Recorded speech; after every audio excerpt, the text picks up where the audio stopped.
Welcome, ladies and gentlemen, to tonight's late night Q&A with ZodWriter. I'm so glad that all of you could be here tonight.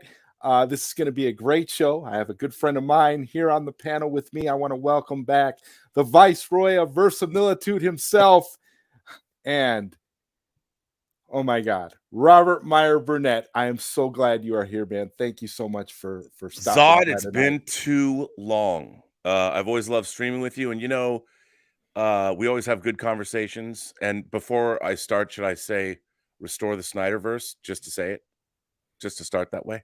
You could. I mean, that's always a good way to start things, but we've got so much to talk about tonight, man. Like I was saying in all the promos leading up to this, I was like, I want to make sure that everybody understands that this is going to be a great stream because we've got so much we've got to catch up on. So much has come out since the last time we talked. There's so much has come out. I mean, things are.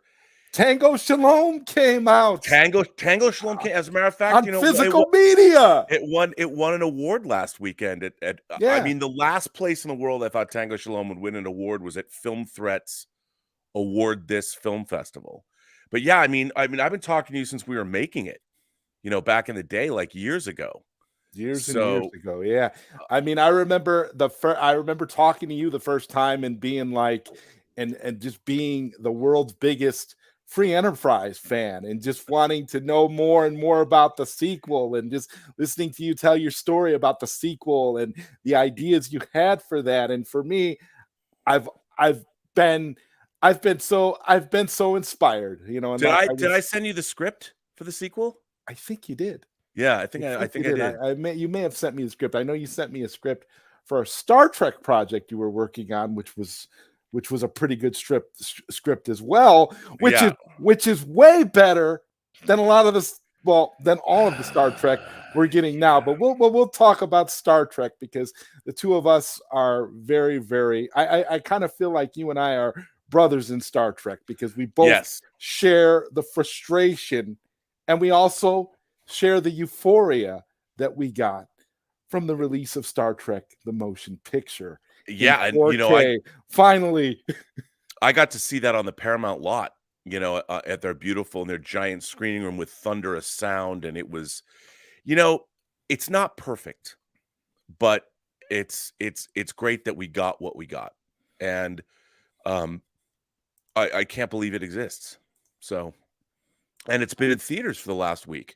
It just yesterday, my nephew, my 15-year-old nephew, went and saw it in the theater, and I was like, oh man, that's so cool that you got, because he'd never seen Star Trek ever, and he wanted to go see, because he's heard me talk about the motion picture, and he wanted to go see it. And I said, look, you can't go see Star Trek: The Motion Picture and have that be your first experience seeing Star Trek, because you'll have no context.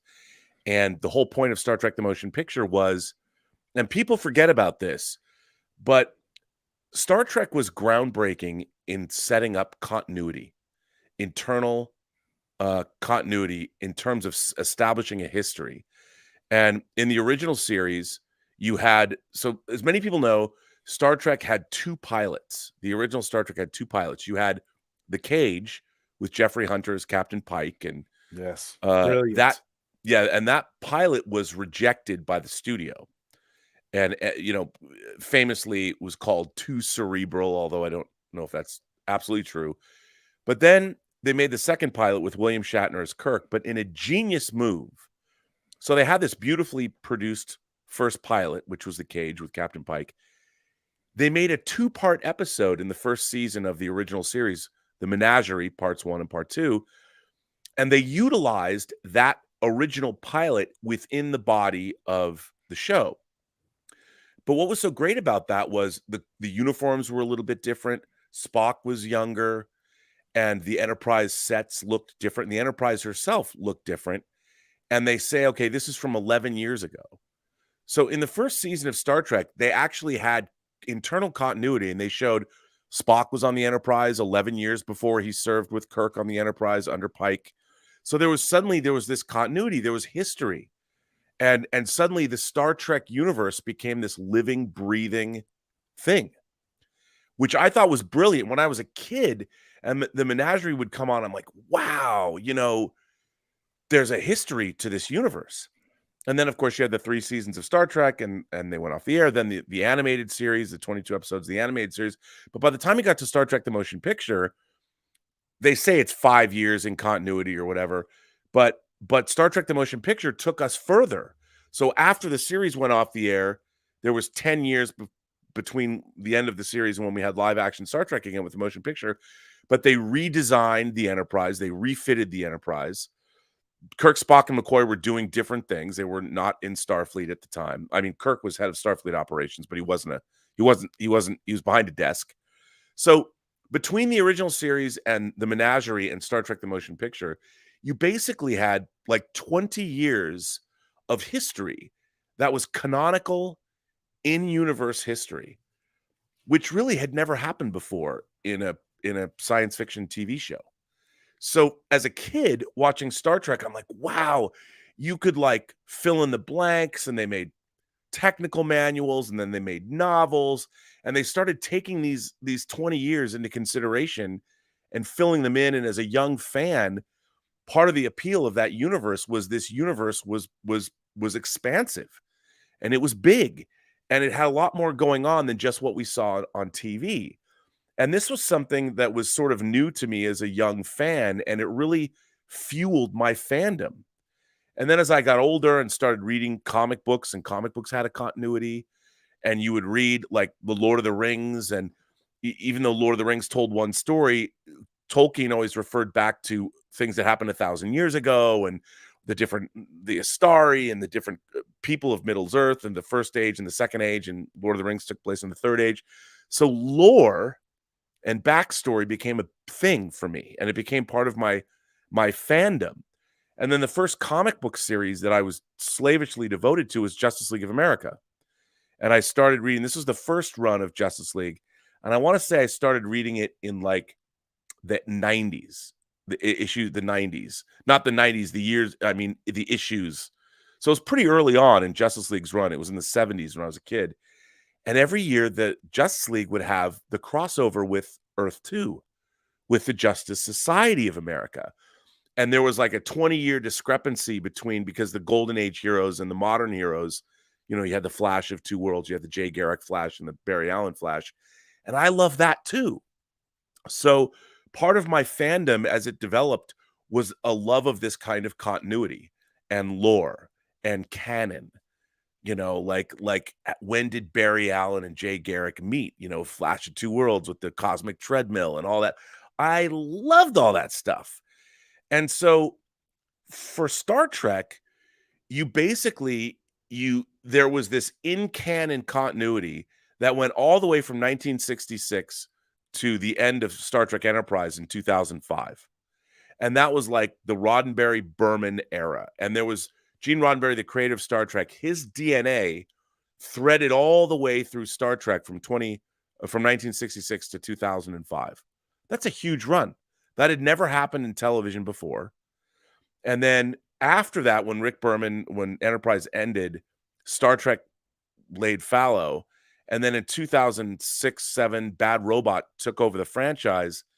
And in 2009, the Star Trek movie came out. But the problem was they didn't want to make Star Trek anymore. They wanted to change it into something that appealed to modern audiences. And they went back and they reset their own continuity. I know that the Kelvin verse is in a different universe, but they didn't want to be. They wanted to go back and retell the story of Kirk, Spock, and McCoy, and they've been doing that ever since. Isn't it true though that contractually they had to make JJ's version of Star Trek in 2009 a certain percentage differently from what the original Star Trek was, which is why it had to be placed in the Kelvin timeline to begin with? Because so here's the thing. I have never seen any actual paperwork to that effect, and nor would I. Why would anybody? But I'll tell you what happened to me personally. When I was working on, so Roger Lay and I were hired. Roger Lay was hired, and then he hired me to work for CBS Home Entertainment from 2012 to 2014. And we spent 3 years creating all of the special features for the Star Trek The Next Generation and Enterprise Blu-rays, which means we went back and interviewed everybody that was involved with Sox Bulletins. That's very nice of you to say. We went back and talked to everyone. For season 2 of The Next Generation, I actually hosted a conversation with the entire principal cast of Next Generation. You know, Patrick Stewart, Jonathan Frakes, Marina Sirtis, Brent Spiner, LeVar Burton, even Will Wheaton. And at the end of that conversation, they started talking about Star Trek 09 and what it would be like if the Next Generation cast was ever rebooted. And Patrick Stewart made a joke. He said, well, I already know what it's like to be rebooted because James McAvoy is playing me in the X-Men First Class movie. Yeah, I remember that interview. Yeah, but what happened was when I turned that into Paramount Legal, we had 2 lawyers. They said, you have to cut every reference to J.J. Abrams' Star Trek out of this interview. And I'm like, why? How could that makes no sense. I mean, they're talking about they're like, nope, you can't say anything about J.J. Abrams' Star Trek. And I'm like, these are documentary interviews. They're like, nope, you can't say it.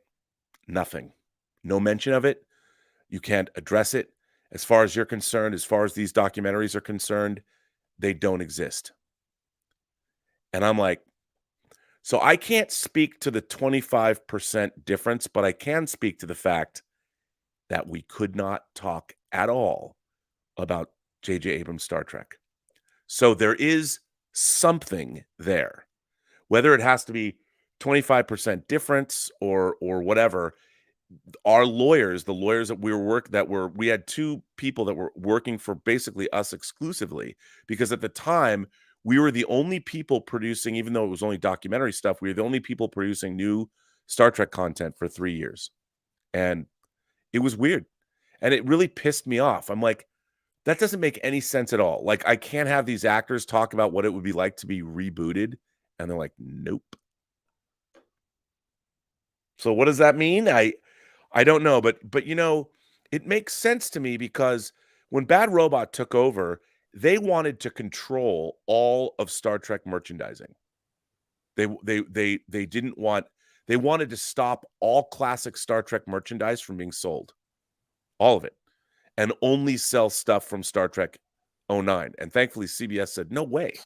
CBS would have had to have been completely brain dead to allow that type of an arrangement because everybody still wants original Star Trek merchandise and all of the, you know, Roddenberry Berman era stuff versus all this new stuff. Nobody wants that. There's like landfills of these 09 toys. Well, and it's really interesting if you notice, like for instance, with Eagle Moss, there's a company called Eagle Moss that makes miniatures. I know them very well, and they released the comic. They released the comic books.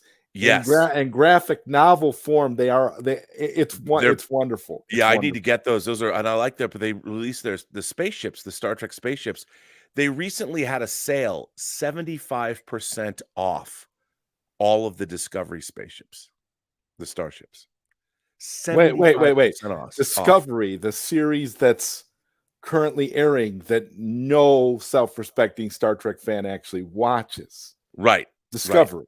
Yes, okay. Discovery. They wanted 75% off because, I mean, I hate to say it, one of the things that as a Star Trek fan that I've always loved, part of my fandom, I was talking about earlier, but I have, you can't see it because it's over there, but I got shelves of Star Trek reference books, the Star Trek Spaceflight Chronology, the encyclopedia the Akutas did. My whole life I've been buying Star Trek technical manuals.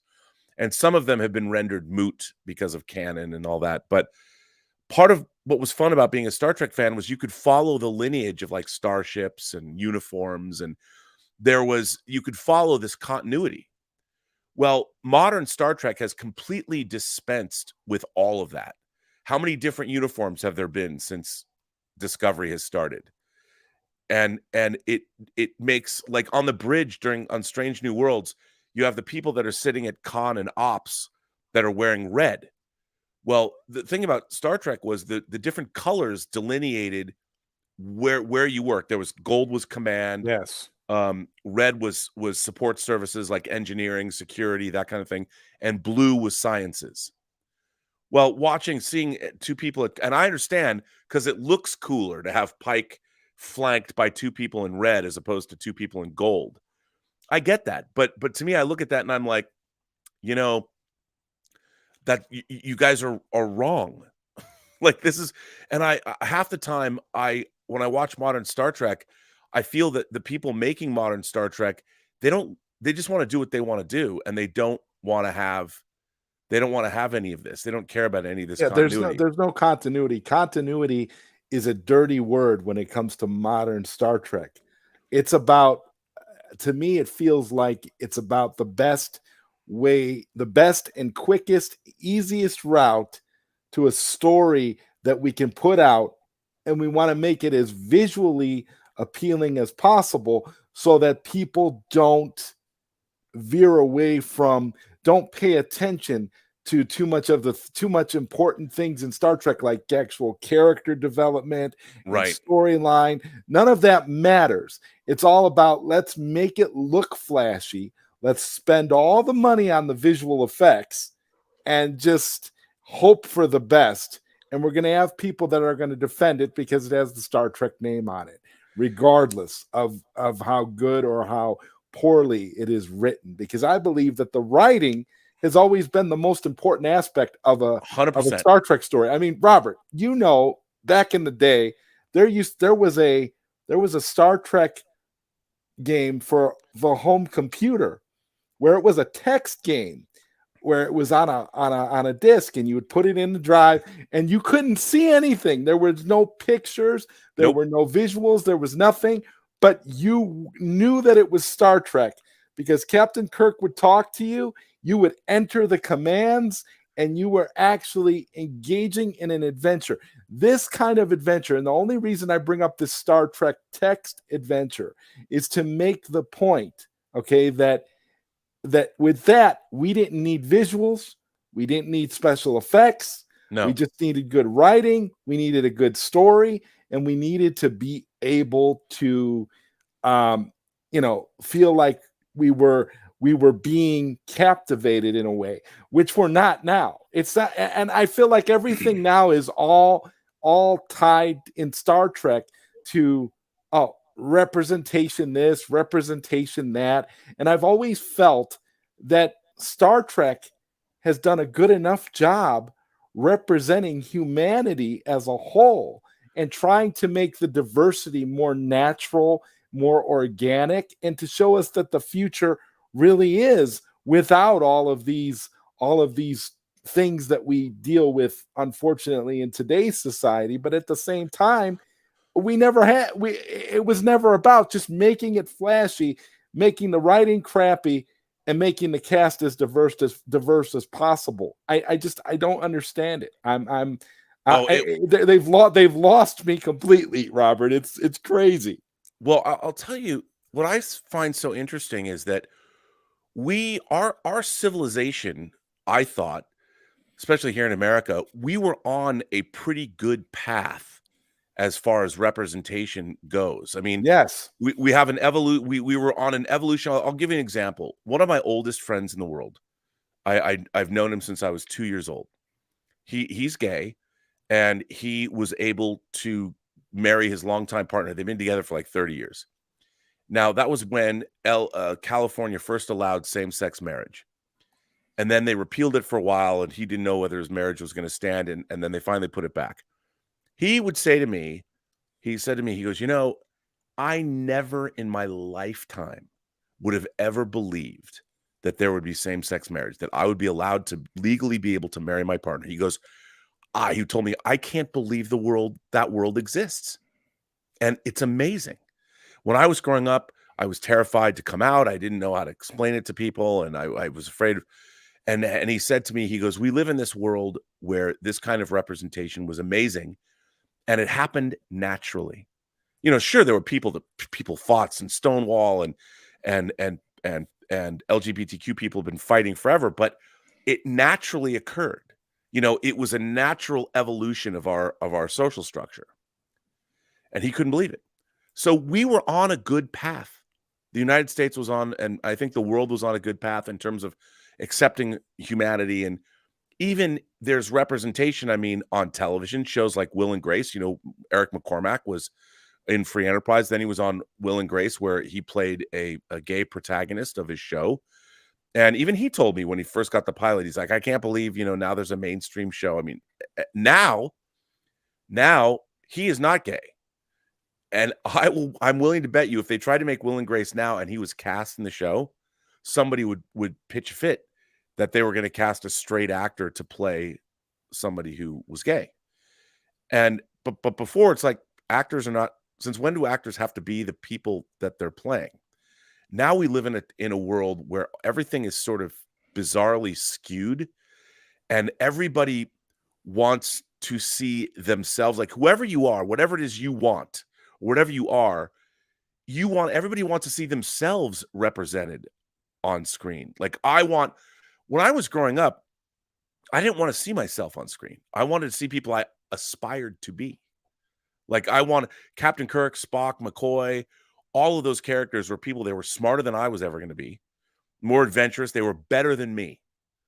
And Star Trek was about the best of the best. You had to be in the top 0.5% of human beings to be out there on the final frontier, because only the people that were the very best of the best could get through Starfleet and be out amongst the stars. I was never going to be that guy. You know, I wasn't that great of a student. I was Robert, now we can be, because this new Trek is all about celebrating mediocrity. I cannot believe what they've done, like with Star Trek, because half the time I'm watching that, like, you people would never pass psych evaluations. They would never let you on a ship. You know, half the time, and not only that, half the time these people are terrible at their jobs. Yes. And then they and I look at this and I'm like, I cannot suspend my disbelief. I can't even. I watch Strange New Worlds. Everyone's haircut. I'm like, is this military regulation? Like, come on. Yeah, everyone's got their haircuts are weird on that show. And I watched the first episode, okay, and I thought about when they showed the relationship with Spock, and they were trying to allude to a mock time. Right, they were trying to, and obviously they did their modern thing with it, which totally betrays, you know, Vulcan psychology. Anything, you know, Vulcan ideology would totally be against the way they tried to depict. They try to depict Vulcans in this series. I mean, Spock is not Spock.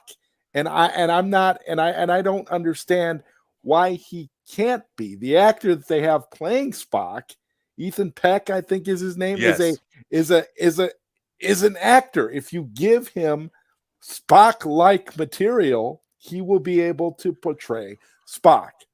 Well, I think the funny thing about, I honestly think a lot of the modern writers who are writing shows don't get the very characters that they're writing.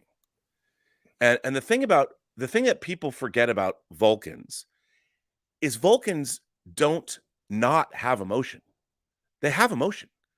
But the logic of Surak that they applied to their civilization thousands of years ago allowed them, developing their mental discipline, to control their emotions. And in Star Trek: The Motion Picture, when Spock is undergoing the Kolinar discipline at the beginning of the movie, one of the Vulcan masters that he's teaching under says, we cast out our animal passions upon these sands, you know, because we now govern, we now can use our brains, and we can control our emotions. And the funny thing about Spock was, Spock had a sense of humor. in the show, you could see that there's a great moment in Mirror Mirror, the second season episode Mirror Mirror, where it's the first Mirror Universe episode, and Spock and McCoy are needling Spock on the bridge at the end of the episode. They're going, yeah, we got to observe you, Spock, with a beard and all this, and then Spock turns the tables and he goes, you forget, gentlemen, I had an opportunity to observe your barbarian selves, the very flower of human civilization. And he's totally giving them a hard time. He's throwing it right back in his way. And there was a level of sophistication in the writing that we don't see anymore. Now Spock is written as almost very one note.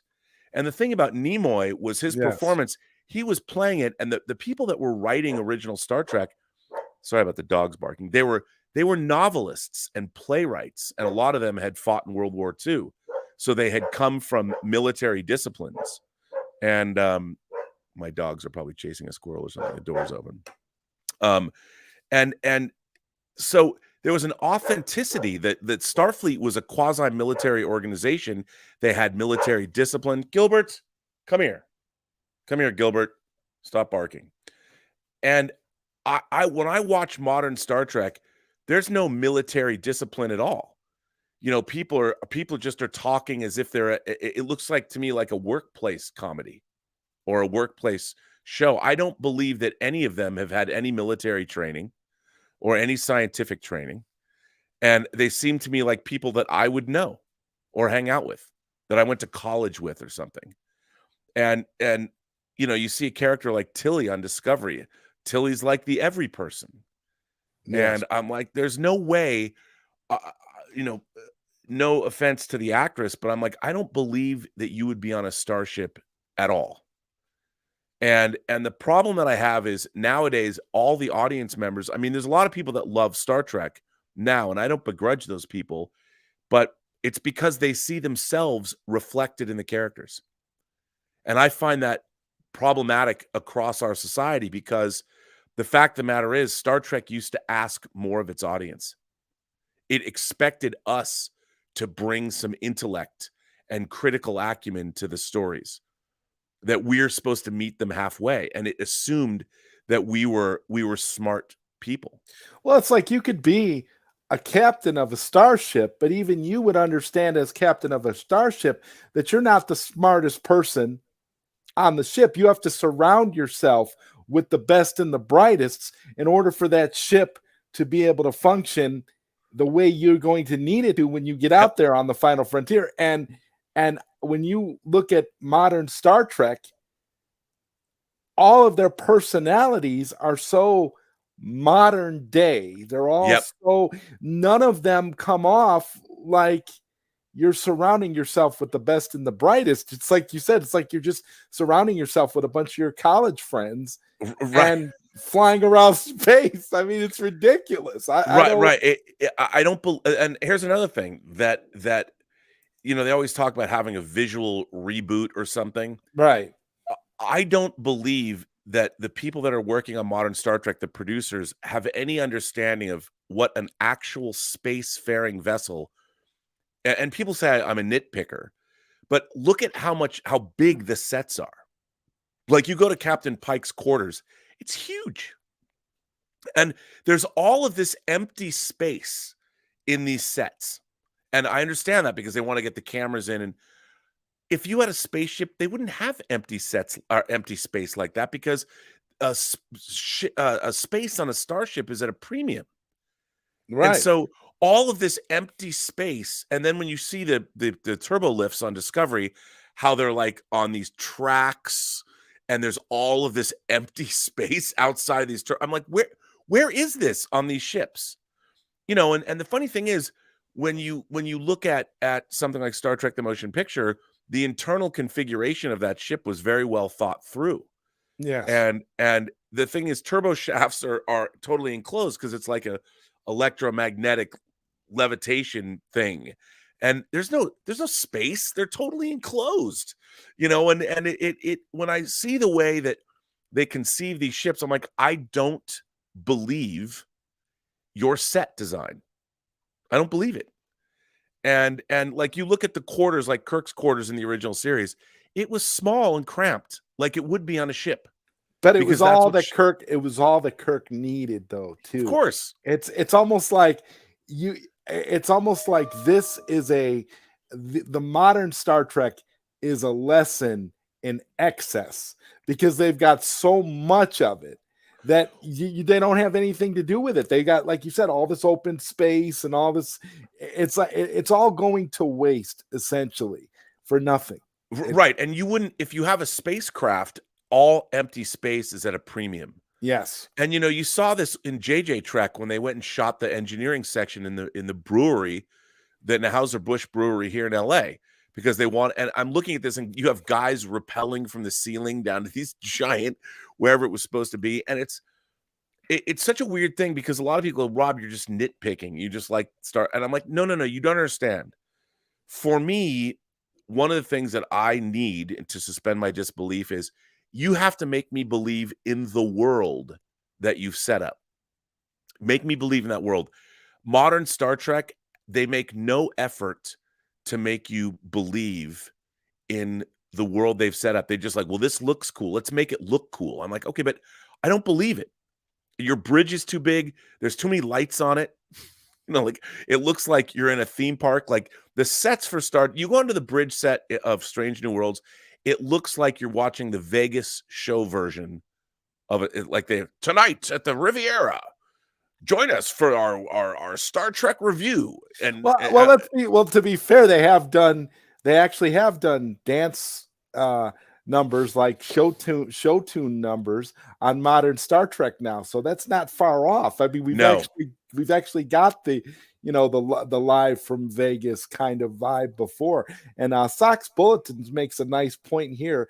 He says, hearing people swear on modern Star Trek bothers me. I remember when Kirk told Spock in Voyage Home, it's a primitive culture. To me, Picard is a bad show. Yeah, I've never really been able to grasp hearing F-bombs dropped on Star Trek either. Well, it's kind of hard for me. I mean, there would be, it's totally colloquial, and people wouldn't speak that way. And if, why not? Why? I mean, I don't know. Does that make, to me, if somebody says something, if someone swears on Star Trek, it seems to me, again, another example of bad writing. I would be, if I was a story editor of Star Trek or something, and I was a showrunner and someone put an F-bomb in the show, I'm like, you know what? You need to figure out a Star Trek way to say the same thing. What would someone say? Exactly. Like El Necron says, are the showrunners stupid or just don't care? They're not stupid, but as the producers of Star Trek have said, they're using Star Trek for their own messaging. And so often now we're being told, like first of all, why is it that these showrunners know more than me? Who are they to give me messages? The great storytellers, if you look back at the storytellers of the 60s that were creating genre programming, like Joseph Stefano, who's doing Outer Limits, or Rod Serling, who was doing Twilight Zone, and Roddenberry with Star Trek, because they couldn't address certain issues. Like, for instance, you couldn't talk about Vietnam on a TV show. And there's an episode of Star Trek called A Private Little War from the second season. Yes. Where a planet Kirk was once assigned to, he had a friend named Tyree who was part of they lived in the hills, these primitive hill people. And then there were the village people. They didn't sing YMCA, they just lived in the village. And in it, there was a power imbalance. And the Klingons were arming the village people with weapons like flintlock rifles that they hadn't yet developed on their own. And they were killing the hill people. And so Kirk comes down and they have to decide, are they going to keep that balance of power? And are they going to give the hill people weapons to defend themselves against the modern weapons that the Klingons were giving the village people? And, it was exactly what was going on in Southeast Asia with the communists and how we were fighting a proxy war with Russia, using Vietnam as our battleground. And it was very interesting. They did it in an allegorical fashion. And in it, McCoy and Kirk have this great argument. McCoy's like, you can't give these people, you can't keep giving them weapons you're condemning them to decades of war. And Kirk's like, what'd you have me do, doctor? You know, let these people get slaughtered. And it was really interesting because contextually Kirk and McCoy are having this debate about policy and what we should be doing. And it was exactly what was going on in Southeast Asia, but because it's in a Star Trek context and it's allegorical, it allowed the audience to understand what was happening and make up their own minds. You know, McCoy and Kirk are debating an issue that politically it was very divisive at the time. And nowadays, Star Trek doesn't offer you things to think about. It actually tells you what to think. Yes. Because they're giving you this messaging. And like in Discovery, when they introduced this non-binary character, Adira, here's the thing. In 1,000 years from now, with our advanced medical technology, no one's going to care if you're trans or non-binary or whatever. You would be able to use modern surgical techniques. I mean, and I honestly believe that one day, right now, we don't have the medical technology to quantify this. But there are people in my life that I've known that are trans, and I honestly believe they are truly transgendered. They were born in the wrong bodies. But there's no way to prove that. Now people talk about it being a mental illness or not, but there's people I've known, and I could never convince anyone of this. But one day we will have, whether you got too much estrogen or testosterone in the womb, because basically we're all women until a certain point of development happens, and you've got XX and XY chromosome, and things change. It's part of the normal development process. So it doesn't seem to me to be out of the realm of possibility that people naturally develop that way. And I think in the future, you'll be able to prove it. And people who are truly trans, if they want to transition in the future, you could, and it wouldn't be a problem, and nobody would give a shit. People can be whoever they are. In Star Trek, we live in a world where people have interspecies marriages. Think about it. You marry a fucking alien. That's pretty extreme. You think about Amanda Grayson, Spock's mom is a human being. She married and had a child with an alien. I mean, that's way beyond anything. If we live in a society where interspecies relationships are normalized, can you imagine what that would be like here on Earth? We still have people that are against intermarriages of people of different ethnic backgrounds on this planet. People get angry. Imagine if we're marrying aliens. But in the Star Trek future, we are. And why not? I mean, if you meet, and it's funny because I've always joked on my own channel. I have this ongoing joke about if an alien from Alien, the movie Alien, like a xenomorph, these horrible looking insectoid xenomorphs, if aliens were really intelligent and you could talk to them, could you go there? Could you have relations with an alien? Like the alien, the xenomorph, not like a cool Vulcan with pointed ears and humanoid, but I'm talking about an evil insectoid alien. Like how far beyond the humanoid spectrum could you go? And I think these are questions that would be interesting to deal with in a Star Trek future. But no, we're still talking about issues that are happening on Earth in the 21st century. So in the 32nd century, Adira, our non-binary character, has to tell a gay man, Stamets, what pronouns she wants to have, or they want to have Stamets call them. And I'm like, 1,000 years from now? Really? Do you think 1,000 years from now, anyone's going to be talking about their pronouns when we live in a universe where interspecies marriages are par for the course? No one is going to care. No. You can do whatever you want. I mean, and something else, in the future, I think that our life expectancy, like another thing that I really bums me out about modern Star Trek is that there's not a lot of science fiction in terms of us. In 1,000 years, with our medical technology combined with computer technology, it wouldn't surprise me if human beings are living to be 1,000 years old. Like we would be transhuman. We would have transcended our biological programming, which would then make can you imagine if we could live 1,000 years, how it would change our outlook on life? Sure. I could see it happening. Absolutely. You wouldn't litter. Nobody would put up with polluting the groundwater because they're going to be here for 1,000 years. And if you need to drink fresh water, you're going to make damn sure that you're not going to have industrial runoff polluting the environment. So people's thought processes about how they're going to live their lives would change. Wouldn't it be interesting if with Star Trek, rather than just rehash old stories, what if you showed human beings themselves as being very different from us? Like the normal life expectancy. If I went 1,000 years in the future, that's what I would do. I'd be like, okay, human beings now with our technology, we live to be 1,000 years old. How interesting would that be? So suddenly in a Star Trek future, your actual characters they could think differently. And how interesting that would be to open up science fiction storytelling. Like what happens if you can live to be 1,000 years old? How would human beings be different? And I think that would have been something that Star Trek had never done before, rather than, great, we're going to go show you another story about, we're going to show you the Gorn, but we're going to change them around. We're going to put a descendant of Khan, Nooney, and Singh on the ship, on the Enterprise. Like, why? And we're going to add Strange New Worlds. Half the cast are secondary characters from the original series. Dr. Mbenga, who, by the way, Dr. Mbenga was beneath McCoy on the Enterprise. And that was years later. And then, of course, you have now Cadet Uhura.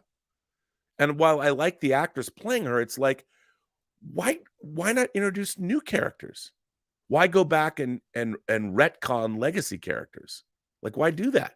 Yeah, that's always an issue that I've had with this all the way around. I kind of got the idea that's why they were changing Discovery, because they knew that it wasn't working setting it in the original series timeline, that if you put it in the future, you can do more with it, because now you're in an untapped continuity and you don't have to worry about any of that. But they're still managing to somehow make it about, like you said, all modern based things that in that time period shouldn't matter one bit. 1,000 years from now, somebody's telling you about their pronouns. Yeah. And it's like, the funny thing about that is, and another thing just in general, like I'll call anybody, you want me to call you something, I have no problem addressing you the way you want to be addressed. Yeah, you can identify as a dinosaur if you like. That's but the funny thing about it is, why is it that then I have to change the way that I use language? Everybody today, they want you to they expect you to address them the way they want you. Like, there's a world out there. Do you expect the world to change to be the way you want it to be? And I've always said to people, the universe is indifferent to you. And when you go out into the world, you should expect to figure out how to exist in the world. You shouldn't expect the world to be the way you want it to be. And I feel that, in a way, our civilization, especially here in America, we've become so selfish because we only want people, all of us, but it's like, you have to be the way. If you don't address me the way I want to be addressed, you're committing some kind of violence against me. And I'm like, well, no, I speak, I read Strunk and White, The Elements of Style, when I was in college. I studied the English language, and I would prefer if you don't change the language into something it's not, simply because you want it to be that way. Like, again, I'll call you anything you want, but why is it that suddenly you're going to change our language to suit you? And then everybody gets to do that. And it's like, okay, well, the one thing that we really need is a language that we understand so we can communicate with one another. And by changing the language to mean whatever you want it to mean, how is it we're supposed to communicate? Yeah. When meaning is constantly changing? And it's bizarre, because I've always believed that ultimately the idea of life, liberty, and the pursuit of happiness is something that we all should aspire to be. And America and the world has a terrible, no one has been worse to other human beings than human beings have to one another. Human history is horrific. we are terrible, terrible, terrible people. And we have been terrible to one another throughout all of human history. And you go back far enough, everybody was a horribly oppressed, completely horribly treated individual. We have been terrible. Human history has been full of the most horrible injustices of all time. And yet now, in this day and age, people want to pick and choose, like, you know what? I'm the most oppressed person. I was oppressed. I come from a background of people that are oppressed. Let me tell you, you were born to be my oppressor. You know, we've got all kinds of theories now that are, and it's so weird. I'm like, okay, well, wait a minute. At the same time that your people were being oppressed here in America, that exact same thing was happening in the Middle East as well. But they dealt with it in a very different way. So when you're talking about your oppression, are you including what was also going on another part of the world with your same people that was happening in a much more vicious and different way than here? What do you mean? And that's, everyone's picking and choosing history so they can play that. Like, here's the thing, man. What I loved about Star Trek was it was about the future. I don't care what happened behind us. None of that matters to me. What matters to me is what's going to happen tomorrow. How are you and I and everybody I know, what are we all going to do collectively together to make our future better? And I don't want to hear how the words you want people to call you, because that's not about us. That's about you. And I'm not here to serve you. I'm here to serve our future. And that's what Star Trek was about. How do we work together collectively as a group? And I don't mean, I'm not a collectivist. I'm not a communist. I believe I believe in the sovereign right. I love individuals. I love people. I love all kinds of people. And I love who they are. But what I also love is when people bring themselves into a project and they bring their skills or their opinion, and you get to work together. That's why I love making movies, is because you have people from all walks of life, all different kinds of people, black, white, straight, gay, Asian, old, young. Everybody comes together to create something, a movie or whatever. And it needs all of those points of view to be great. You know, and somebody has to figure out, how do I channel all of these disparate, crazy, wacky, artistic people? How can I funnel all of this energy into something like the Snyder Cut and make it awesome? And that's what I think is so great about people, is like, I love nothing better than to get a bunch of, 10 different people together to commit themselves to a task and make something. I don't care what it is, put on, I remember when I was a senior in high school, we had we had to do a mural. The senior class had to do a mural. And I wasn't a very good artist. I wanted to be, but I was in charge of that mural. And I had to get like all the different artists in my high school to come together and paint this mural. And the topic was Fantasia, not just the Disney movie, but everything. And everybody contributed different things. Like somebody painted a Mickey Mouse, somebody painted an unfinished Death Star. There was the Stay Puft Marshmallow Man. There was a big Asian like dragon and a castle. And everybody was painting different things, that whatever it was to their strengths. When it was all done, it was this huge, big mural. And it represented a cross section of my senior class. And it was really cool because you could see, okay, each one of these things was done by a different person, different kind of person. Everybody was different. And yet they'd come together and painted this awesome mural. And, it stood in the cafeteria for the entire year. And I was like, man, that's what's so cool, is getting people to come together. And it's our differences, and it's all those things that make people uniquely themselves. When they can bring something that's theirs to a project that no one else has, and they can add to whatever it is you're doing, that's when I think humanity is at its best. And now everybody wants to be, and look, I'm all about individuals. But the thing is, what's really great is when an individual comes together and brings something that's uniquely them and brings it to something larger than themselves. And that's what Star Trek to me was all about. all of the best people coming together to get onto a starship. And the only way humanity, you needed to be the best of the best. You couldn't be just, well, I know I've got this learning disability, but I deserve to be here. I'm like, well, I don't know if you can hack it, but okay. But nowadays, when you're watching a starship full of people that are suffering from trauma or some kind of learning disability, listen, it ain't going to work. You'll be dead. You'll be dead on the final frontier. Your starship will be destroyed. And the thing is, I don't understand why we can't demand people aspire to be the best they can be. Now I feel like I mean, within a show like Star Trek, I was never going to be as good as those people. I was never good enough to serve on the Starship Enterprise, even though I might have wanted to, but I was never committed enough as a student. It's not like I'm like, yeah, I'd love to have gone to an Ivy League college, but I knew that I never applied. I had a great time, by the way, in high school, but I never applied myself. I didn't have a 4-point GPA. So I knew I wasn't going to Harvard.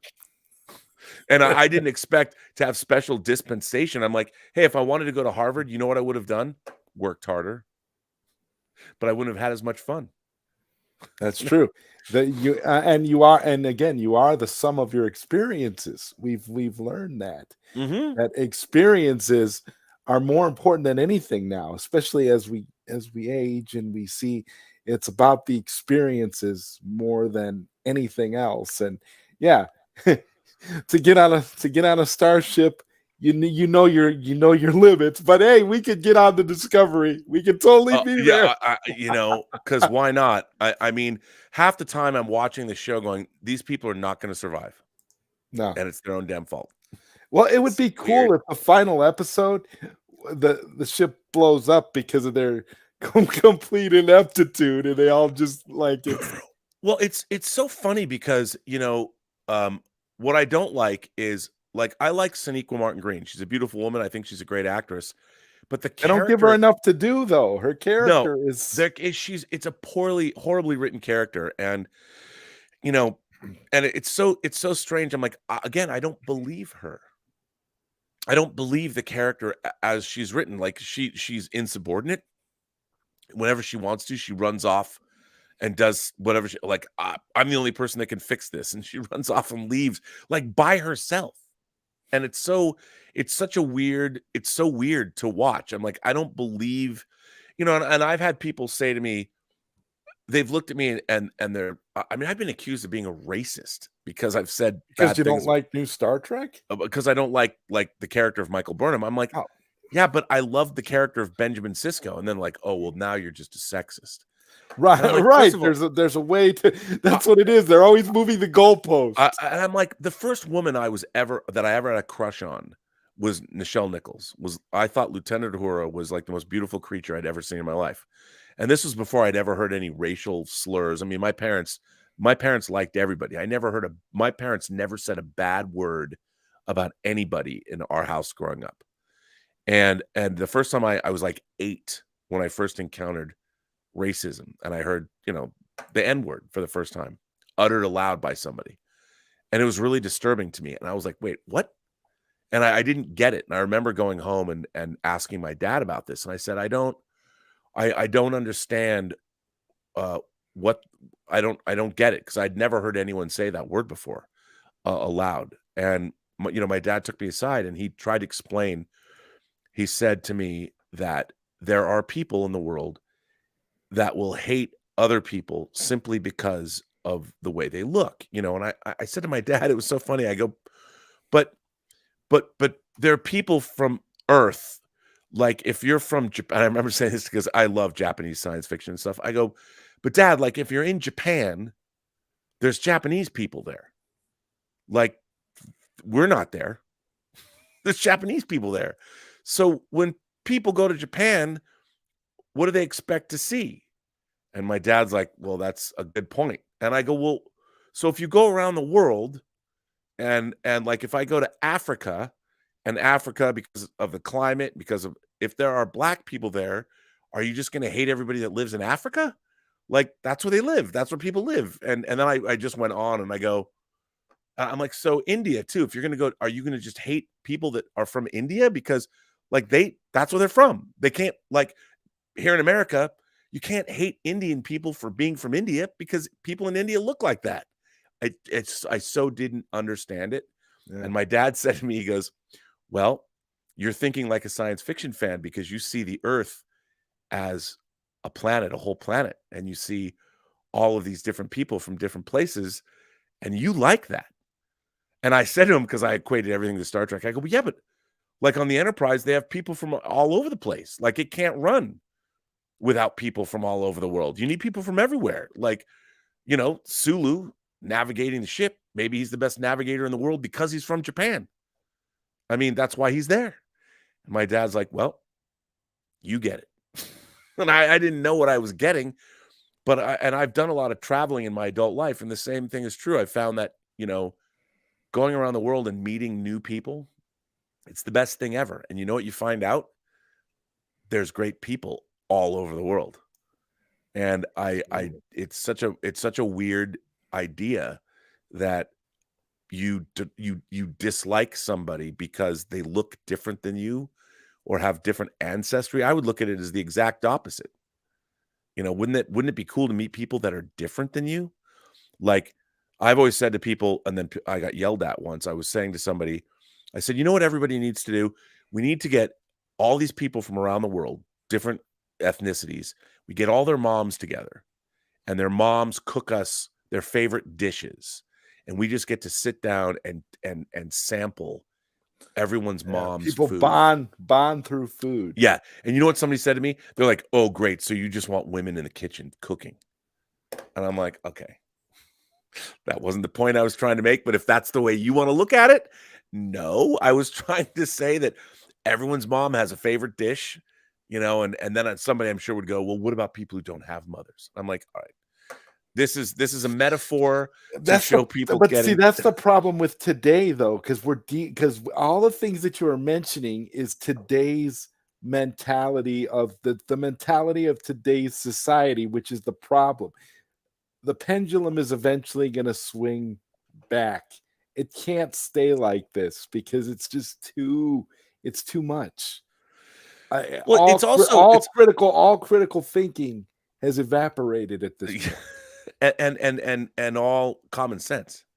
Yes. You know, I mean, it's such a weird, like, look, I think every American should get a passport, and I think that people should travel because there's nothing that dissuades you of disliking people more than traveling to new places and meeting people that you've never met before that you like. I mean, going to Europe and I, you know, I've been to Israel, I've been to Korea. I've been all throughout Europe, and it is, man, it's so much fun to travel. And if you want to look at it, if you just want to go eat, man, just go around the world and eat people's food. Because just make sure it's not women cooking you the food, or you'll be. Yeah, I don't want to say that. I mean, and by the way, you know, you'll meet all people, but I mean, there's no better way to meet people than to either, if you don't want them to cook for you, then you know what I would do when I was married. My ex-wife and I, we'd travel and I would go wherever we were. She'd go take a nap like in the afternoon, and then I would go to the concierge of the hotel wherever we were staying, and I'd be like, hey, where's a good place? Like, where's a bar that tourists don't go to? Where's a good local bar? And I would go, you know, and I would go and I would go to the bar and I go hang out and I would meet people. And like when you go to Europe, when people hear you're American or whatever, invariably they'll start a conversation with you or whatever. And in Europe, people will be like, hey, man. And it's not like Hostel, if you've seen the movie Hostel. Why don't you come meet my friends and I, and we'll take you out to a place. In Europe, when people say that, they'll actually show up. Like they'll meet us at 8 o'clock here. If you go do that, they would be there. And I'd go with my wife and we'd meet cool people and go to cool places and see cool things and eat good food and have great drinks and meet fun people. And it's a great way to live your life. And nobody's calling you any kind of an ist while you're out enjoying yourself doing your thing. No. I mean, the funny thing about it is that I always joke that people in Europe have been human beings for thousands of years longer than we have. So they're a little bit more comfortable in their own skin. But I think, look, it's like anything else. If you have a healthy respect for your fellow human beings, you're going to be okay, in life. And I think that that's one of the reason I love stories so much. Great storytelling, is universal. And I'll watch stories told. That's why I like, I grew up watching lots of foreign films, and I watched anime because I liked the Asian sensibility that was in a lot of Asian science fiction, especially like growing up watching Star Blazers or Robotech or Gundam or any of those things. I liked that they were different. I liked that I was watching something that wasn't so American. And I think now there's more of that. I mean, I see that a lot of people are much more open to other cultures, and I think I see it, but there's this weird thing how everybody wants everything to be about themselves. Like, I want the world to be the way I want it to be. You must think about me the way I want you to think about me. And I'm like, that's weird. I don't understand that. But yeah, because in the end, you can't really control what other people think about you. And no. and Zentech with the $5 Australian super chat saying, "Yo, what's up, ZodWriter and Robert Meyer Burnett? What's up, Zentech? Good to see you, buddy." Hello, I like that. Zantech. It's Zantech, Zang. Oh, it's Zangtech. Okay, I see. That's cool. Yes, Zentech. Zentech is really, really cool. Good to see you, Zentech. And I'll tell you, I lived in Australia for a year when I worked on Superman Returns, and man, everybody should go to Australia because that is a fun I definitely place. would like to go there one day for The sure. people in Australia are great.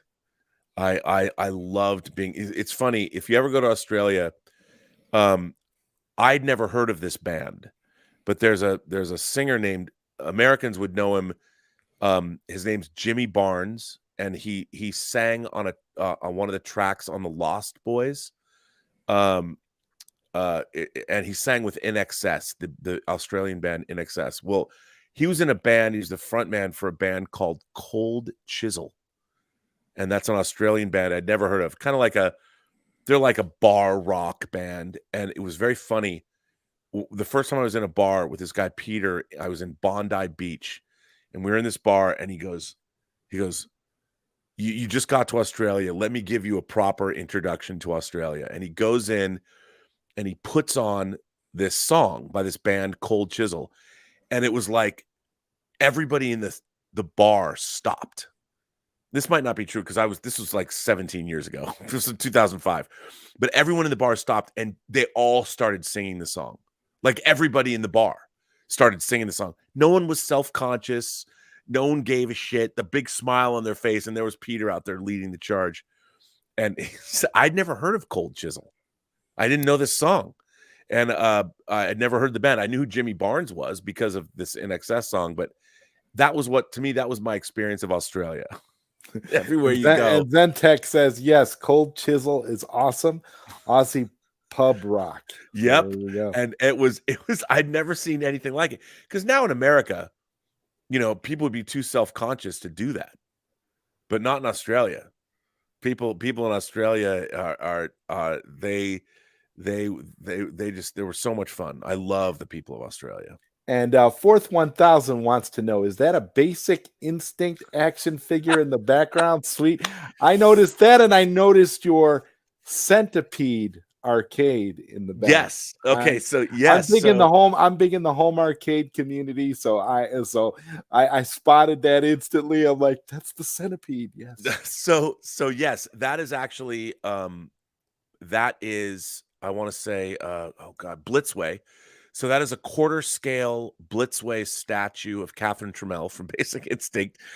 And then this is New Age Toys makes 6th scale arcades games. And I have Centipede, Tempest. Are you getting the Q*bert? Asteroids. I have Q*bert. I just got Q*bert and 1943. And then I have the change machine. There's a change machine that is actually a USB hub where you can. That's perfect. And I'm gonna put them all probably on, I don't know, like a shelf here. Numbskull is coming out with a Polybius arcade cabinet that is going to be like the But it's like it's just a charger you can plug your USB, you can plug all your little mini arcades up to, because Polybius, the legend behind Polybius Yeah. Now, as an is arcade it game. 6? Because I missed out on like the Dragon's Lair games. Like I only wanted to get the vector graphics games, like the Atari games, but then I had to get the 1942 game and I had to get the Kubert game. And the thing is, I don't know how long I can plug them in for and leave, because I'd love to leave them on in the background where you can see them all I'm sure lined up. you can, because if you, especially if you have a bunch of them and you just have them on a shelf, Yeah. and you can put LED lights on the shelf and you can have them all lit up behind. Yeah. Oh, I'm That'd be totally cool. going to do that. 'Cause I've got about 5 arcade cabinets myself. I don't have any of the miniatures, but I got, bar tops and half scale. And yeah. for me, the arcade, the whole arcade thing is insane. There's just so much out there now. We're so spoiled when it comes to these kinds of things, arcades and toys, and it's just amazing. I mean, anything you want, it's crazy. And these 6 scale ones though, because obviously I collect my Hot Toy figures. I mean, yes, it's like I don't know if I'd have Prince playing, but this is my favorite 6 scale figures I own. But having like my civilian Tony Stark and civilian Steve Rogers playing video games. I mean, just doing a cool display with all of them. That's what I kind of want to do. But like you said, they're great. I mean, these games, they're perfect emulations of the games themselves. Yeah. It's funny because they're playable. I mean, it's really hard. Like the Tempest came with a bunch of, on the small, I mean, would you ever consider one of those 3/4 scale Tempests? Because they probably, but if I would probably want to get a real, like I love to, if I could get any, get a real one. Yeah, if I could get any, there are 4. So I would get Defender and Stargate because I love Defender and Stargate. I'd get Star Castle because I love Star Castle, and a game called a side scroller called Scramble. Nice. I love those games when I was a kid playing arcade games. But Fourth 1000 here with the $5 super chat says, I'm 40. I remember all the cross looks I get for watching foreign cinema in the late 90s and 2000s. Now foreign cinema is almost a gold standard. Yeah, I mean, it's so weird. Like I grew up, like I never cared what movies, like I have a huge collection of films. Integrity says, I see an Ed 209. Yes, that is the Hot Toys RoboCop Ed 209. But yeah, I mean, I've watched movies from all over the world. Like there's a movie everybody should watch called RRR. It's an Indian movie. I think it's on Netflix now. Don't read anything about it, and it's subtitled. Yes, just go watch it. Just go watch it. It's called RRR, and which stands for something. It's just absolutely bonkers. And hey, try it out. Come back and report back. Tell me what you think. So we got to talk a little bit about Tango Shalom, because last time I talked to you, you had posted the link, and I remember I'd watched it through the film festival website where they were having, because that was when we were all on lockdown and couldn't go anywhere. Yep. So it was essentially, if you wanted to see the movie, you had to watch it through there, and it was playing multiple times that day. I remember I'd watched it twice that day. Wow. Because it was available and I wanted to, and then I was able to, and then it came out on digital, and it got a physical media release as well. Yeah, it came out on DVD, which I wish it would come out on 4K, but when you have a small distributor, it's hard to have that happen, which I'm still going to try. I was just amazed to see that it came out on physical media at all. That always excites me when I see that a movie like that, especially something that you worked on, and I was like, wow, that's incredible for it to actually get a physical release, because I didn't think it was going to get one. I thought the best we were going to do, because when I think I got it through, did I get it through, I can't remember if I got it through Vudu or which digital distributor. Yeah, it's on. You can get it on Amazon. You can get through a lot of digital things. I think it was on Vudu before, and then Amazon picked it up. Yep, Amazon. You can download, and you can download the high def version of it on through via Amazon. Great, because I And worked really hard on the color correction of that film. And Retro Nerd Girl says, I saw RRR two oh, nights ago. It's fantastic. all right, Retro Nerd Girl, you're my kind of lady then if you're watching RRR, because it's crazy. I I didn't go see it in the theater, and I want to kill myself for it now because, man, I wish I'd seen that in the theater. Yeah, I'm gonna definitely watch it. It's on Netflix, right? Yeah, So, it's on Netflix. It's great. Wait till you watch it. so when is Tango Shalom coming on Netflix? You know what? Our distributor's been in Cannes selling it. Hopefully, we will have a streaming deal. That's something that we've been working toward, and we haven't yet. But I'm sure, because wherever it winds up on streaming, that's where it will end up. Living most of its life. So hopefully soon. Hopefully, we'll be able to say, because I don't know yet, and I really hope it gets to streaming soon.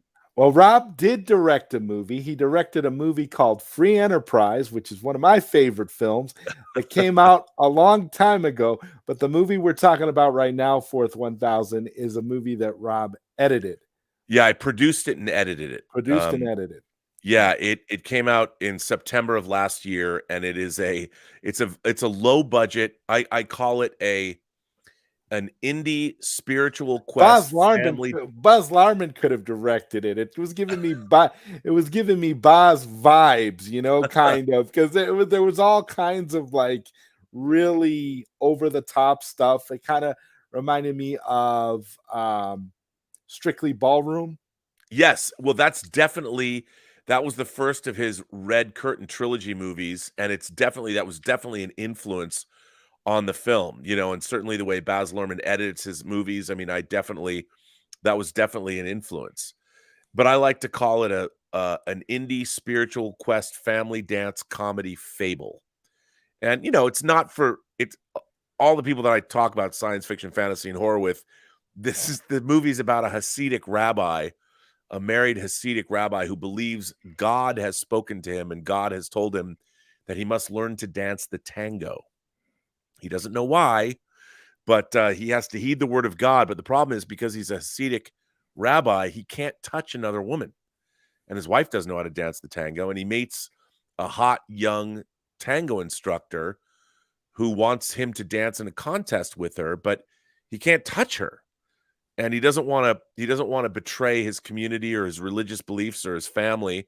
So he has to figure out, well, how can he heed the word of God and dance the tango and not compromise his own beliefs?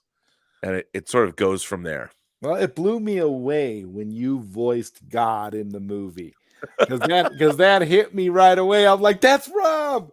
It was so amazing. I was like, well, there you go. It's the voice of God speaking through like Moses, and it's a dream sequence in the movie. But when they filmed it, they didn't record any sound, so it was shot what's called MOS, mid out sound. So there was no dialogue there. And at first, I talked to the director. I said, "What if we got like Mel Brooks to be the voice of God or something? Find some celebrity." But it was such a bit part. So while I was editing the film, Gabe's like, "Well, just record something, say be the voice of God." Well, because and when isn't it true though? If you would have you got someone like Mel Brooks to come in and do it, you probably would have had to throw some more in there, right? To get more out of his voice. You wouldn't have been able to just get away with like that one line in which that you utter. You're absolutely right. Yeah, you're absolutely right. And so it's one of those things when you make movies. So I just recorded these lines, and they just stayed in the movie. That happens a lot when you're editing a movie. There's a lot of scenes that were recorded without sound, so you have to put sound in them. And sometimes you have people just come in and say some words, and you throw it in there, and it stayed in there the whole time. And up until the point where we were going to do our final sound mix, and Gabe's like, "You know what? You should just be the voice of God." And I'm like, "Really?" And he goes, "Yeah, I'm used to you doing it. We'll go into the studio, and you can actually record your voice so it sounds proper." And I was like, well, okay. So it's actually Moses, God speaking through Moses. No. And it's Well, if hilarious. Tilly can be on Discovery, you can be the voice of God. I actually can see that, Rob. When they remake The Final Frontier, you could be the voice of God when Discovery gets there. That's so funny. I mean, it happens a lot, and it's funny. I mean, you do what you can to finish the film, and it was a fun thing to do, and it stayed there. It stayed in the movie, and some people have recognized my voice, and some people haven't. But it was certainly fun to do. Fourth 1000 says, I bet all the ladies ask Rob to use his God voice.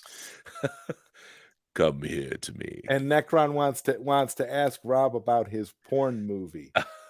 Well, for those of you who don't know, I was actually in Star Wars XXX, which is an actual full-on. Now, I do not have a sex scene, but it's very funny. It's a full-on. It's like a 3-hour porn parody of Star Wars with visual effects and everything. And a friend of mine was working on it. He goes, I want you to come down. You can play Biggs Darklighter, Luke's friend Biggs. And I wore a Rebel flight suit. I dyed my hair black. I have a 70s porn mustache. And I fly an X-Wing fighter over the Battle of the Death Star. And the movie, when I went down to the set, it's so hilarious because they had built recreations of the Millennium Falcon. You know, they had the X-Wing cockpit that we got in and flew in.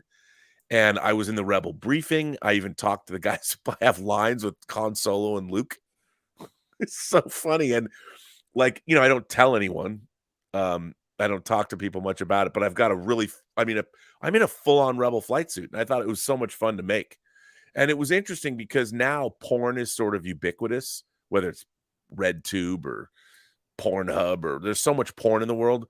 But this was made by a guy named Axel Braun, and he did a lot of Marvel porn. He does all the Marvel versus DC porn. Yeah, he's like the Steven Spielberg of porn parodies of things, and like they were doing it was a full on production, and it was hilarious. But when I was there, I was shooting dialogue. You know, it was all dialogue stuff. It was so funny. That's the type of stuff where you just want to clip out the parts that aren't naughty and use them for like just little clips because they're so funny. Like it's hilarious. you totally can. I mean, it's hilarious. And you know, there's a lot of people. It was very funny. Like I had a casting director, a friend of mine said, well, you can't tell anybody you were in a porn film. I'm like, come on, man. It's not like it was 20 years ago. Nobody cares. And when people see me in it, they don't even know it's me. Because my hair's dyed black and I've got a porn stash, and I think there's a picture of me in it on Facebook or on my Instagram page. But I mean, and you're actually wearing a flight suit. You're a total Rebel pilot. Like if you look at it, it looks like I'm completely wearing and I am. I mean, I'm actually wearing, because they recreated. It's very funny because all the stormtroopers are female stormtroopers. So they've all got, you know, breastplates and stuff, and breastplates. It's and there's a full on. I mean, Chewbacca is Chewbacca, you know, Darth Vader's Darth Vader. It's just, it's crazy. Got a $5 super chat here from my friend El Necron. He says, Rob, what do you think of the chances are of Warner Brothers Discovery restoring the Snyderverse? Well, you know, that's a kind of a funny question, because if you think about it, I mean, Ezra Miller, despite his problems, is still playing the Flash. Jason Momoa is still playing Aquaman. Ben Affleck is still going to be playing Batman in the Flash movie. So, and of course, Gal Gadot's still playing Wonder Woman. So, but I know what people want. I mean, I'd love to see the second half of Zack Snyder's Justice League. I think that, one, I don't think it's ever going to happen. And two, I think that Zack Snyder now, being that he's doing Rebel Moon with Netflix, he's going to be creating his own stuff. Because I don't think, I mean, if I was Zack Snyder, I'd kind of be like, fuck Warner Brothers. I mean, I'd love to see, because I really loved the Snyder version of Justice League. I mean, I really loved it a You lot. created your metal show because of the Snyder Cut. I Because it was, remember that. yeah, I mean, it was so, well, that's what I said, because I said, this looks so fucking metal. I'd be like, this is so metal. And it was. I mean, the funny thing about it is, like, seeing what there is everything in the Snyder Cut of Justice League perfect? No. But like, I could have done without the Norwegian singing. That, I think that goes on a little too much when Aquaman's going off into the water, but it's still kind of poignant. I liked it. But the stuff in that movie, the imagery, I just love it. I mean, and I bought the 4K Blu-ray before it was released domestically, when it was first released in Europe. Yeah, I got it in Europe too. The Steelbook. Yeah, that Steelbook, it's awesome. That transfer and the sound mix, oh my God, it's amazing. And it's kind of, I threw away my I eventually, somebody gave me the Justice League. I threw it away. I was like, I don't ever need this in my collection. But I think I only had Justice League digitally. I never bought it physically, so it wasn't a big thing for me. I was just like, I'll never watch it again. So yeah. I didn't. Yeah, it was. I that movie was one of the most disappointing things I've ever seen in my life. Put it that way. And when I mean, I love Zack Snyder's Justice League. It's great, but I just think that, unfortunately, that time has passed, and I can't imagine them ever doing it again. But it's funny, because I think that if they did do it, it would be it'd be really cool. I would love to see the final battle with Darkseid and what they would end up doing. I just got the third party Martian Manhunter figure. Oh, nice. They're putting out the Nightmare Batman Superman 2-pack is coming out from Hot Toys, but I have and I've got to get I have the Nightmare, I have the Joker, the Doomsday Joker, and I've got the Martian Manhunter, and I need to get Doomsday Flash. But for my Zack Snyder Justice League display. Oh, that's going to be awesome. Yeah. Where are you going to have that? Right next to the Infinity Glove? Well, yeah, no, right here, there's my Modular cases. I haven't put them all together. Are here. There's like 9 Modular cases where all my Hot Toys are going to go, that you won't be able to see, but they're right on the other side of my desk, that are going to go here, where I'm going to have all of my figures. And I haven't, there's so many figures I haven't put anywhere. Like, I've got some figures they're all over the place. I just have to put them, like, here's my Ragnarok Thor. Okay. And are you excited for Love and Thunder? Yeah, I mean, it looks pretty bonkers. I mean, I liked Ragnarok, and I think Taika Waititi's, it just looks bananas. Like, I kind of was like this. If I want it to be, I want the storyline to be comic book accurate with Jane Foster. Yeah, I mean, to really go there with the storyline, and I'm just afraid that they're not going to do that. That's the only thing with me. Yeah, it's weird. I mean, I think the Marvel Cinematic, the Phase 4, like, I'm a huge MCU fan, like, because I love Marvel comics, but I have to say that for me, Phase 4 has been kind of really up and down. Like, I really enjoyed Shang-Chi, but it wasn't Shang-Chi Master of Kung Fu that I grew up with. I had to come to grips with the fact, because I loved Master of Kung Fu. It was Bruce Lee meets James Bond, which is not what the Shang-Chi movie was. But I liked it for what it was. I mean, I'm having fun with it all, but I don't know where it's all going to go. I think it's really been, the MCU has been really hit and miss in Phase 4. Because, I mean, I love Infinity War and Endgame. Like, I watch those movies and I'm like, I can't believe they exist. And those movies to me are so much fun to watch, even though Endgame, it gets a little all over the place, but still, like, I love at the beginning of Infinity War, You know, you see Thanos kill Loki, and then you cut to New York City, and I love when Doctor Strange comes and gets Tony Stark, and just the interplay. You're a wizard. It kills me. I love it. I love all that stuff. But this, you know, Phase 4 has been like Moon Knight, for instance. Ultimately, Moon Knight's one of my favorite Marvel characters, and I think the show is, for me, very disappointing. Ultimately, I still haven't gotten very far with Moon Knight. I watched the first 2 episodes. That's as far as I was able to get. I haven't had time to watch any more. I loved what it was, but it wasn't Moon Knight.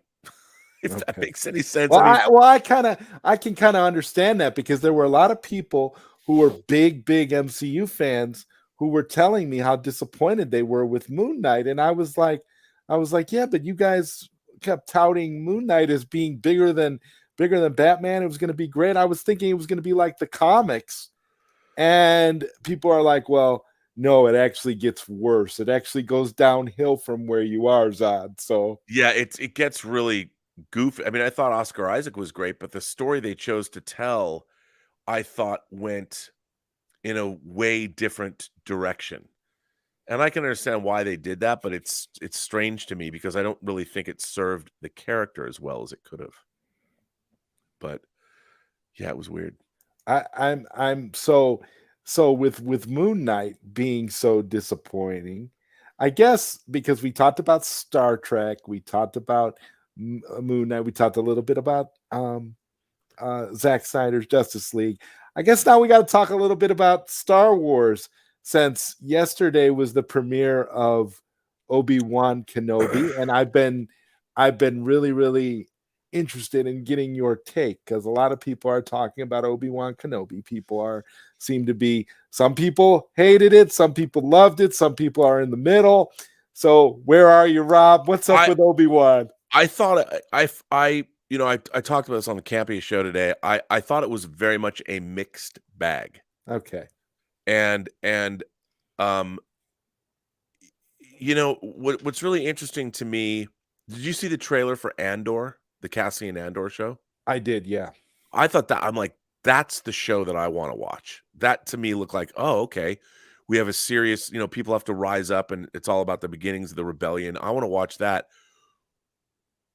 My overall problem with Disney Star Wars is Disney's corporate interests and what they want as a company come first.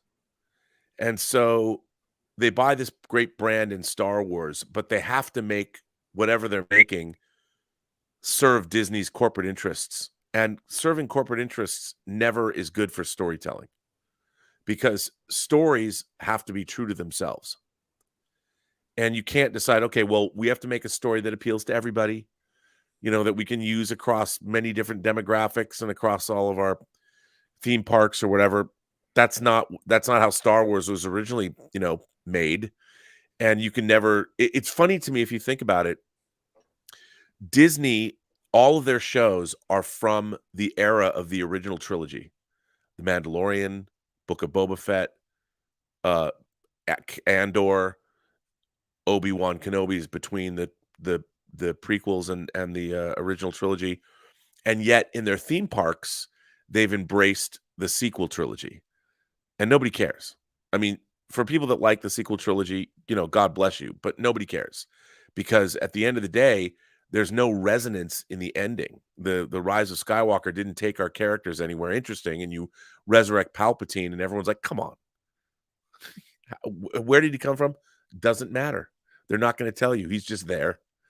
And it was so, as a story, I think there's no, the sequel trilogy doesn't matter. Now everybody, because Star Wars is Han, Luke, Leia, R2-3PO, Obi-Wan, Lando.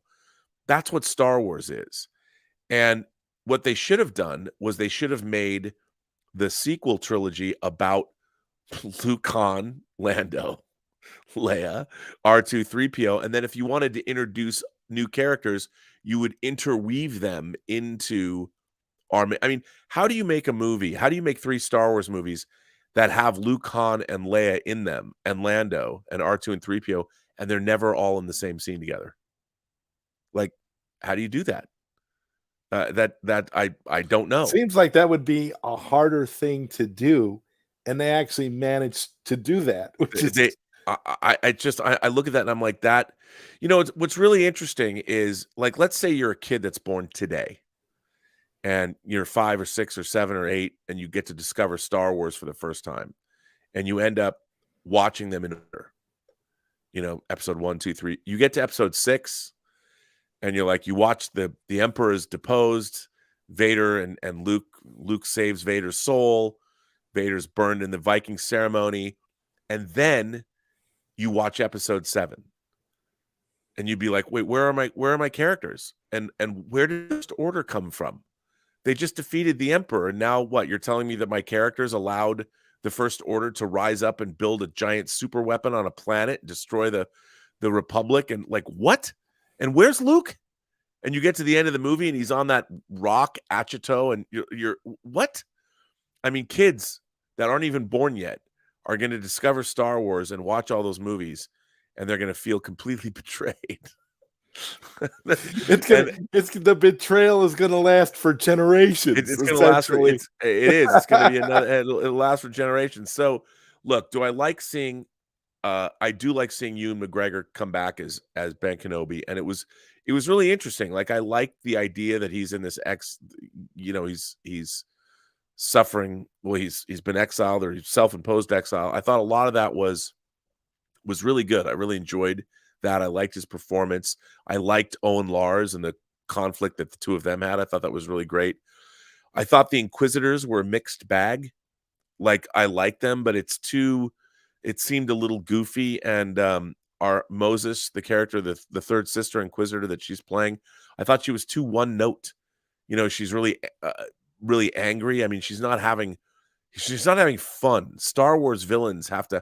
Vader and Tarkin in the first movie, when you first meet Vader, when he's choking out the rebel officer, and he's like, if this is a consular ship, where is the ambassador? And that's a good point. Where is he? Where is she? Where are they? And Commander, tear this ship apart until you find those plans and bring me the passengers. I want them alive. I mean, Vader is a charismatic bad guy, and you immediately love him from the beginning. Even Grand Moff Tarkin, when he first walks into that Imperial briefing in Star Wars. The Imperial Senate is no longer concern of ours, or whatever, concern to us.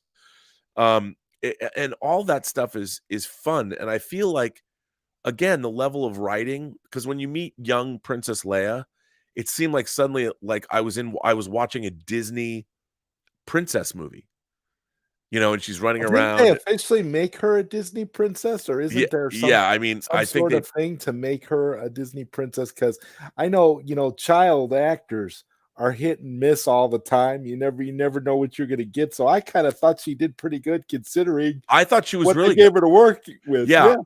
But when I said this on the John Campea show, I go, okay, so on Alderaan, you which I loved seeing. I thought that was really, really cool. On Alderaan, I'm like, well, okay, we're 10 years into the Empire deposing the Republic.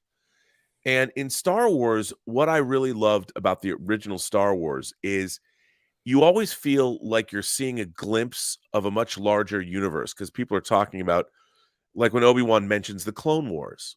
Well, he doesn't really go, yeah, I fought with your father in the Clone Wars. And you're like, what's the Clone Wars? Your whole life, you watched when I was a kid. What is the Clone Wars? That an Empire, that bounty hunter we ran into on Ord Mantell. What bounty hunter? What was that mission you went on? And it was interesting. Even the first lines of dialogue in Star Wars. Did you hear that? 3PO's like, they've shut down the main reactor. There'll be no escape for the princess this time. Well, what I loved about that is this time, so immediately that 3PO and R2 have gone on missions with Princess Leia before, who you haven't even met yet, and they've escaped.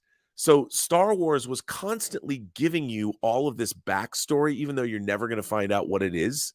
But you knew that it was just part of the way people talk, because they all knew each other and they knew what they were talking about. And we were just kind of eavesdropping into their conversation. That was what made Star Wars so much fun, especially when I saw it 45 years ago, was as a kid, you're watching this going, wow, this is really amazing.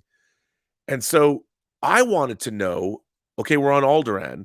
Here's a senator, is an imperial senator, and I wanted to have some conversation about where are we at now? Where's the galaxy at right now? I mean, has the Empire taken over all the planets? Like, how does that work? And I know this seems strange, but it seemed like what was going on in Alderaan was completely like, how does that relate to what's going on in the rest of the galaxy? It seemed like they didn't have a problem at all. Like Alderaan was just business as usual. And there were goofy things there, like when Flea and his group of bounty hunters come, and she's outrunning them in the woods. It was like Boba Fett running around that kitchen trying to get that droid, and when he picks the droid They up, did make it kind of Disney princess-ish, yeah, where it they felt were like I chasing was because even the way they were chasing her seemed as if they wanted her to get away because she's the Disney princess and you kind of yep, got to let her go. So I kind of got those vibes too. Yeah. that's exactly, and I'm watching that, I'm like, "Come on, man." I mean, you have to believe. Like, I never believed that what I was watching was actually happening. It's just Hard watching young Leia scenes when you have a poster of slave Leia on your wall. Skip, skip, skip. No, no. No, you can't say Slave Leia anymore. You have to say Hut Slayer Leia. Oh, okay. They've That's great. just like it's not the Slave One, it's a fire But spray and start. you can't say manhole cover anymore either. The word manhole is not acceptable. That's so weird that we live in and Thanos is saying they made Reva not feel natural to the story. I felt her performance was kind of one note and flat. And I think that They got to give her some more material to work with yep, for these other episodes. We've got to see more of her. Her character has to flesh out. If nothing else, they've at least got to tell us why she's so angry. What is the chip on her shoulder that she has well, I think that towards Obi-Wan? she was one of the younglings in the beginning of the episode when they're trying to flee from the Jedi Temple. That's what I So was saying. Yeah, she y was. she was Yeah. a youngling, and I think we're gonna find out that, that she probably blames Obi-Wan. I'm sure she's working for Vader. I'm sure Vader recognized her as, "Oh, she's really strong with the Force. I wanna train her. She's working for me," or something Well, along those lines. she obviously, and this is the thing I hope that they establish, that she has some sort of a kinship directly with Vader, Yeah. so that especially when she got the big line about telling Obi-Wan that Anakin was Vader and all that, since she spilled the beans and she made it. So I'm really hoping that relationship between her and Vader is something special in the series. That'll make it make sense. Yep. I totally agree. Yeah, that'll make it make And sense. but I'm like, "Look, it wasn't bad. I didn't think it was great." But it held my attention. I thought the first hour was a lot better than the second hour because the action was kind of lackluster, and it's show me a space battle, man. I want to see ships fighting in That, space. do you think we're going to get some space battles? I hope so. I mean, come on, I want to see something. I Because mean, we got a lot of good stuff in that 2-minute recap. yeah, we did, and I'm like, show me some of that. When Show me some of that, man. when they cut the prequels into a 2-minute recap, I'm like, that's the best way to watch those movies. I mean, my God, that 2 minutes was perfect. The way it was Yep. edited together masterfully. I'm like, man, this could make people fans of the prequels who weren't before. Just Yep. 2-minute thing. I don't know. It was cool. It was cool. And again, the spoiler, seeing Darth Vader at the end, seeing Hayden Christensen again, That was cool. reprising the role. Yeah, that's great stuff, because they really don't need Hayden Christensen for Vader unless they're planning to do flashbacks I, and I, things with I him as I'll bet Anakin. you. I said today. I bet that episode 3 opens with an Obi-Wan Anakin flashback when they're fighting in the Clone Wars, or something. Something we haven't seen. Yep, something we Something haven't new, seen.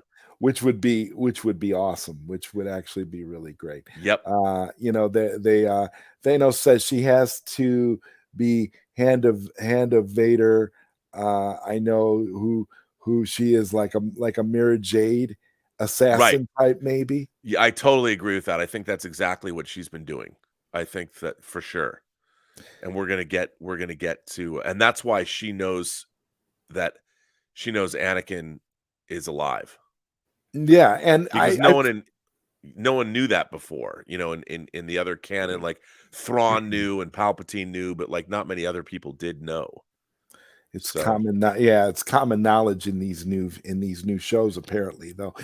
You know what's funny though? I feel like the shows that we're getting on Disney now, the Star Wars shows that we're getting on Disney are night and day better than these sequel movies that we got.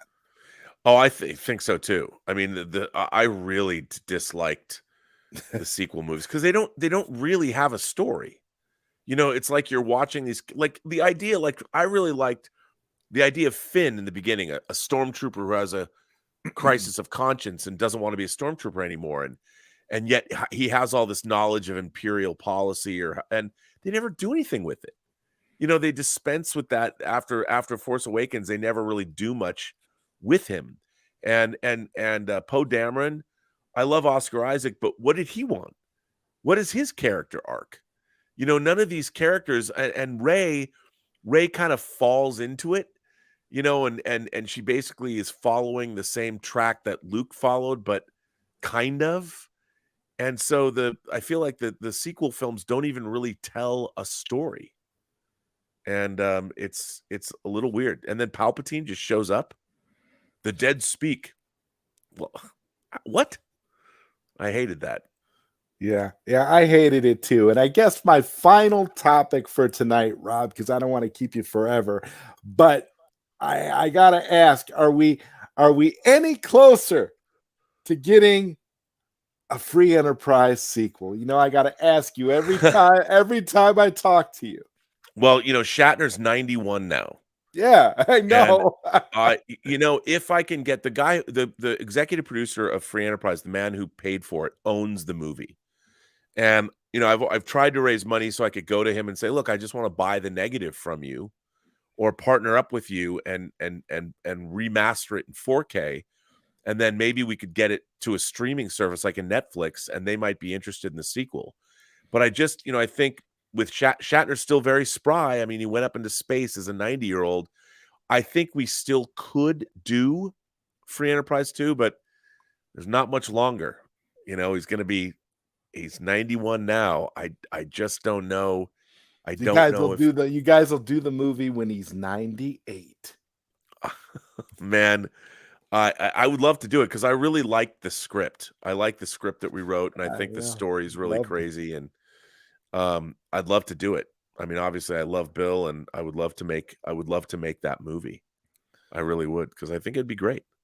I hope you do. I'm hoping every day because you know how much I love that movie. It's oh my god. Yeah, I mean, what I want your new cut too. Eventually, when you're able to do that, when you're able to accomplish that and put your new tighter cut together. Yeah, I mean, it just plays better, and I think it would, and a lot of people, it's kind of a forgotten movie. Yeah, so many people have never seen it. I'd probably get canceled though for I've watched it with friends, girlfriends. I mean, I've watched it with lots of people, and it's to me. I always tell people, if you want to know how things were then, how things were growing up back then, let's watch this movie. Let's watch The Enterprise. It really is. It really is true to life. I love it. At least for me anyway. I thought it was amazing. Oh yeah. Well, here I'll put it in the in the live. So for those of you who don't know, this movie came out theatrically in 1999, and I co-wrote it and directed it. And let's see, I'm in StreamYard, so I can't. I'll put it on. Is your channel it's ZodWriter? Is that what it's under? Yes. Let's see. I'll go to the live chat, and I will put this in the live chat. So here's the trailer for this movie that I co-wrote, I directed, and edited the film. And it's basically about two geeks, two nerds like us, turning 30, and they're kind of having a 30-year-old midlife crisis, and they worship Star Trek and they worship William Shatner, and they end up meeting William Shatner.